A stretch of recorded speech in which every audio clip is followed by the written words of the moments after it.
Hi, this is Karen Holmes, and I just want to guide you through how to get to your year-end inventory report.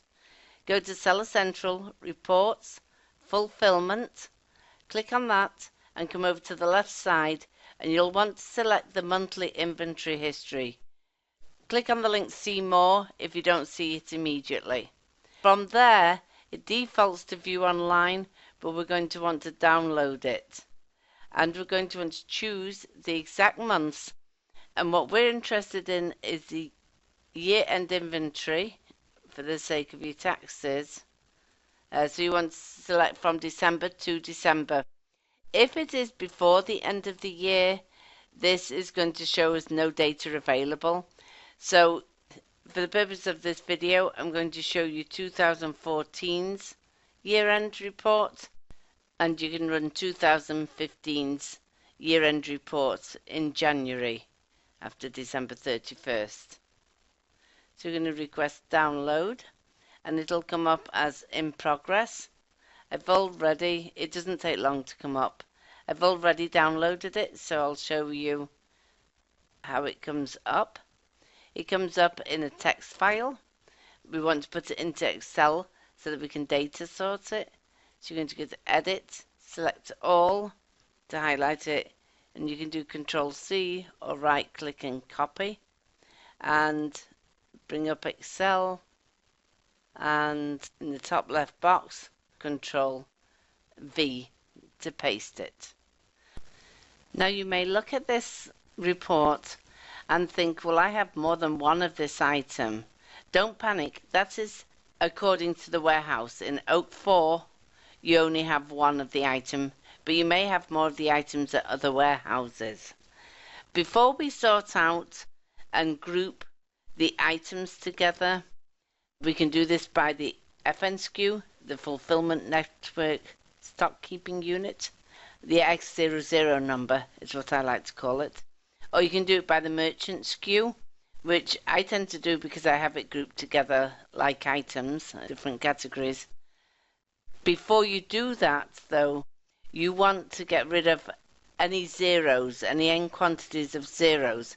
So data sort by end quantity, smallest to large, or do it largest to small, so that you can get rid of any of the zeros. So from here down, you can just scroll down and delete. Right click, delete. And then you're left with just inventory that you have left. So we're going to now data sort it by SKU.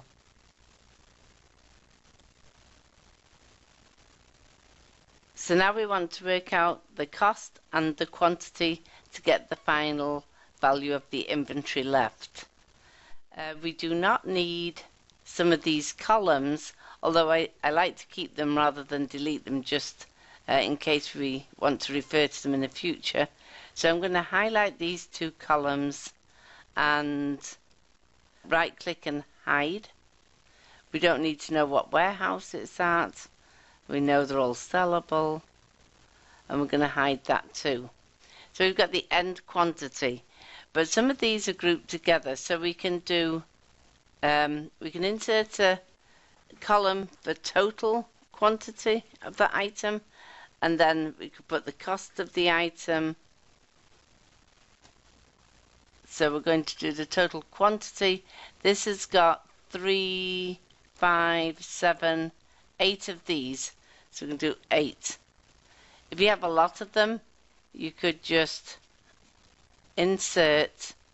I'll show you on this one, it's a little more complicated because there's a lot of them, but that's just 8. On this one, there's only 3. On these is only 2. These is only 3. But these, we have a lot. So I'm actually going to go to the bottom of the packs, insert a row so I can work out the cost of that, and we do this by clicking on the box, left click, drag down to the blank row, and then go over to the little symbol. If you can't see it, click home and find the auto sum, and that's going to give us the total of these. So we can then put that 687, and then we're going to do the same with the other item. These I've done a little bit of a mock-up, so I've changed some of the details.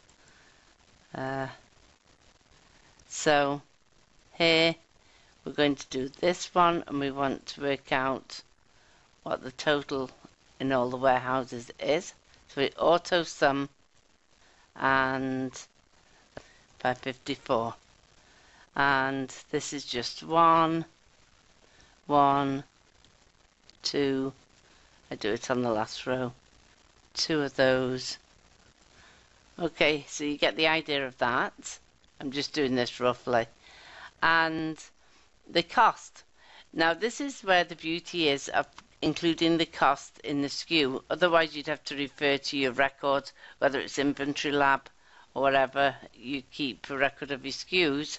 But here I can easily look and say these are $12 and these are 13 and these are 345 and so forth. 7. So it's coded in here.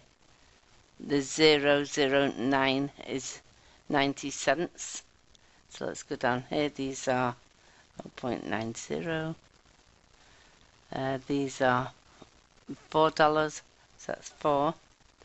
So I'll just show you for this far. You can always, if you want, oops, that should have been in this column. If you want to change them to be the proper numbers, you can format the cell to currency.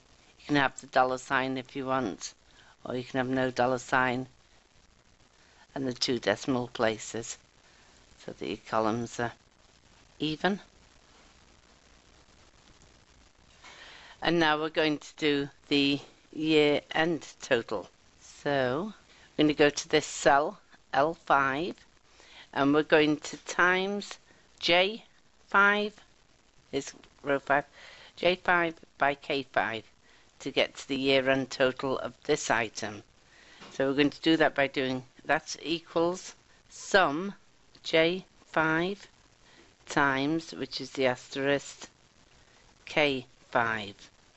And because we've put the formula in this first cell, you can see a little box at the bottom right hand corner.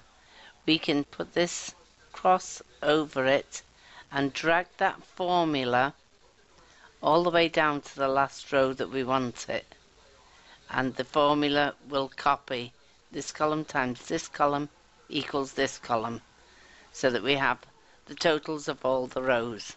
Then what we do is total all of it together. So we've got the formulas being multiplied out, so we'll go from this row, and we're just highlighting, we're not dragging a formula down, we're highlighting it down to the very last row where there is nothing on the row. We're going to go to the home page again, home, and auto sum, and that will give us the total of all the inventory left. And this will be ending inventory for, in this case, 2014, and beginning inventory of 2015. You will then want to add to this any inventory that isn't at Amazon, or possibly what's on the way to Amazon and isn't checked in yet.